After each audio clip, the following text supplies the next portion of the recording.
தமிழ் நண்பர்கள் அனைவருக்கும் வணக்கம். அக்னி சிறகு சேனல் சார்பாக இந்த வீடியோவுக்கு உங்களை அன்புடன் வரவேற்பது நான் உங்கள் கௌசி. கார்த்திக் ரேவதி சீரியலுடைய நாளைய எபிசோடுக்கான ப்ரோமோ என்ன அப்படின்றத பார்க்கலாம். எபிசோடை பொறுத்த வரைக்கும் சாமுண்டீஸ்வரிக்கு எல்லா உண்மையும் தெரியும் அப்படின்றத சந்திரா தெரிஞ்சுக்கிறாங்க. எப்படி அப்படின்னா, டாக்டர் மல்லிகா சாமுண்டீஸ்வரிக்கு கால் பண்ணி கோவிலுக்கு வர சொல்லுவாங்க. சாமுண்டீஸ்வரி நேராக கோவிலுக்கு போகிறாங்க.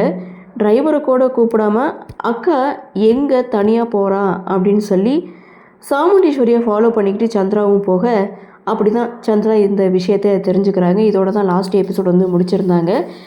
ப்ரோமோ அப்படின்னு பார்க்கும்போது பொன்னழைப்பு ஊர்வலத்தை ஸ்டார்ட் பண்ணிட்டாங்க. மாயா, மகேஷ் இவங்க 2 பேரும் லேட்டாக வராங்க.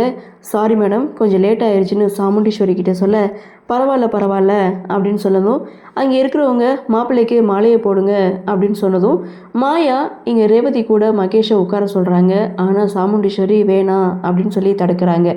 அதை பார்த்த மயில்வாகனும் ராஜராஜன் கிட்டே சொல்கிறாங்க, இவனை பற்றி நம்மளுக்கு நல்லாவே தெரியும், அதனால ரேவதி பக்கத்தில் உட்காரக்கூடாதுன்னு நாம் நினைப்போம், ஆனால் அத்தை எதுக்காக தடுக்கிறாங்க அப்படின்னு சொல்லி 2 பேரும் பேசிகிட்டு இருக்கும்போது, இது பொன்னழைப்பு, மாப்பிள்ளை வந்து மண்டபத்துக்கு போகட்டும், பொண்ணு மட்டும் ஊர்வலமாக வரட்டும், மாப்பிள்ளையும் பொண்ணும் ஊர்வலன்றது கல்யாணம் முடிச்சு தான் போகணும் அப்படின்னு சொல்லி சாமுண்டீஸ்வரி தடை போடுறாங்க.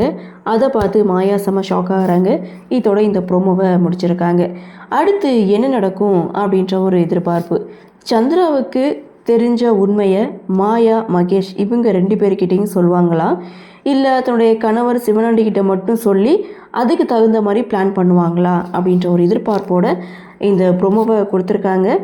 பார்க்கலாம் அடுத்தடுத்து என்ன மாதிரியான சுவாரஸ்யத்தோடு கதைக்குள்ள நகர்வை கொண்டு வராங்க அப்படின்றத நாமளும் பொறுத்திருந்து பார்க்கலாம்.